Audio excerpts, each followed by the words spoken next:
दर्शकबिन नमस्कार, तपाईहरुलाई हार्दिक स्वागत छ युट्युब च्यानल नेपाली खबर मिडियामा। यदि हाम्रो च्यानललाई अहिलेसम्म सब्स्क्राइब गर्नु भएको छैन भने सब्स्क्राइब गरी नजिक रहेको बेल आइकनलाई दबाई हामीसँग जोडिनुहोला।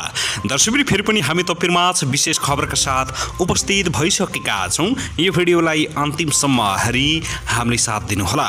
दर्शकबिन हाम्रो मेहनतको लागि एउटा सानो लाइक गर्न भने नभुल्नुहोला। दर्शकबिन अब लागौं पहिलो खबरतर्फ। अस्पतालबाट सोमबार मात्रै घर आएका पूर्व प्रधानमन्त्री माधव कुमार नेपालसँग माओवादी केन्द्रका अध्यक्ष पुष्पकमल दाहाल प्रचण्डले सरकार विस्तारको बारेमा परामर्श गरेका छन्। सत्ता गठबन्धन दलहरू नै अलमल गरिरहेका बेला माओवादी केन्द्रका अध्यक्ष प्रचण्ड र नेकपा एकीकृत समाजवादीका अध्यक्ष माधव कुमार नेपाल बीच सरकारलाई पूर्णता दिने बारे छलफल भएको हो।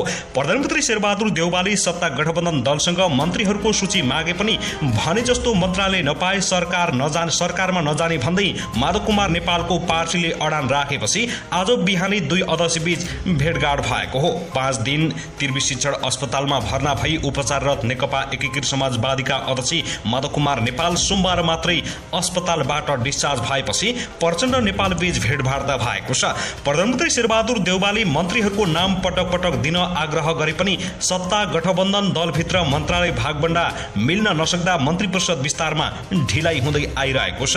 यद्यपि आइतबार गठबन्धन दलभित्रका कार्यदल तहमा मन्त्रालय भागबण्डा लगायत अन्य राजनीतिक नियुक्तिहरूका विषयमा केन्द्रित रहेर छलफल भए पनि त्यहाँ पनि सहमति बन्न सकेन।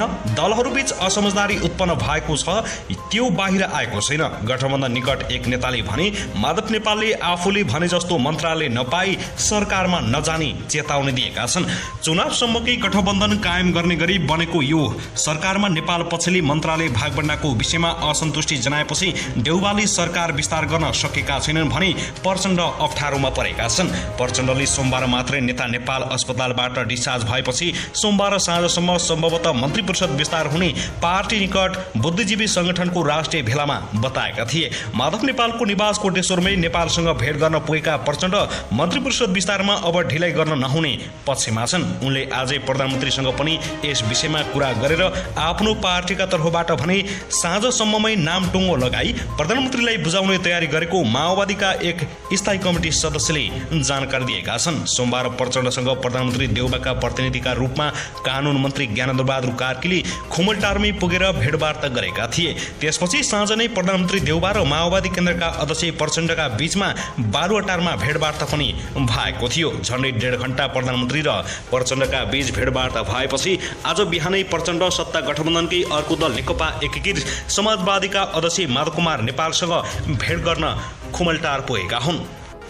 त्यसैगरी यता भने प्रतिनिधि सभाको आज मंगलबारको बैठकमा पनि प्रमुख प्रतिपक्षी दल नेकपा एमाले अवरोध गरेको छ। एमाले 14 जना सांसदलाई गरेको कारबाहीको सूचना सभामुख सापकोटाले टाँस नगरी पक्षपातपूर्ण व्यवहार गरेको भन्दै नेकपा एमाले संसद बैठक नै अवरोध गर्दै आइरहेको छ। मंगलबारको बैठकमा पनि नाराबाजी सहित एमाले अवरोध प्रदर्शन गरेको हो।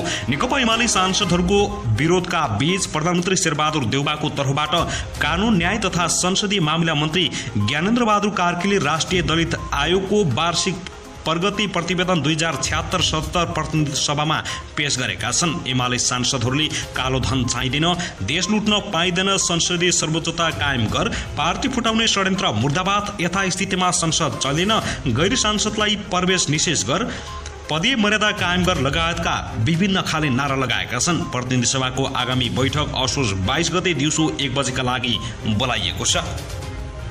त्यसैगरी यता भने 5 दलको गठबन्धन वर्तमान सरकार गठन भएको 85 दिन पुग्दा बागमतीमा धेरै पानी बगिसकेको छ। यो स्थितिमा मन्त्री परिषदको पूर्णता र विस्तारलाई प्रमुख एजेन्डा मान्दै आइएकोमा राजनीतिले नयाँ कोर्स लिन थालेको र मन्त्री परिषद विस्तार ओझेलमा पर्न थालेको विश्लेषण हुन थालेको छ।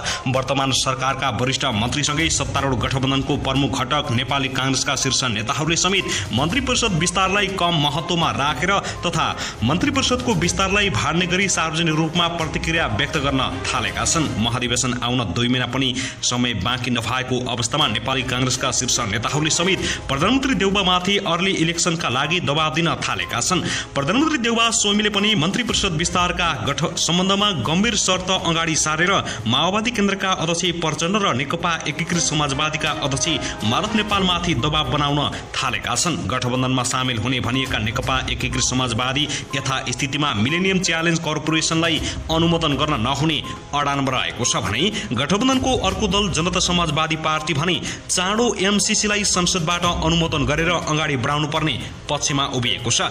मिलेनियम च्यालेन्ज कर्पोरेसनकी उपाध्यक्ष फातिमा सुमारले 4 दिने काठमाडौँ भ्रमण गरेपछि एमसीसी परियोजनालाई चाँडो टुङ्गोमा पुर्याउने चर्को दबाब प्रधानमन्त्री देउबालाई परेका छन्। तर गठबन्धनका 2 प्रमुख दल नेकपा एकीकृत समाजवादी र माओवादी केन्द्रको समर्थन बिना एमसीसी संसदबाट अनुमोदन हुने अवस्था छैन।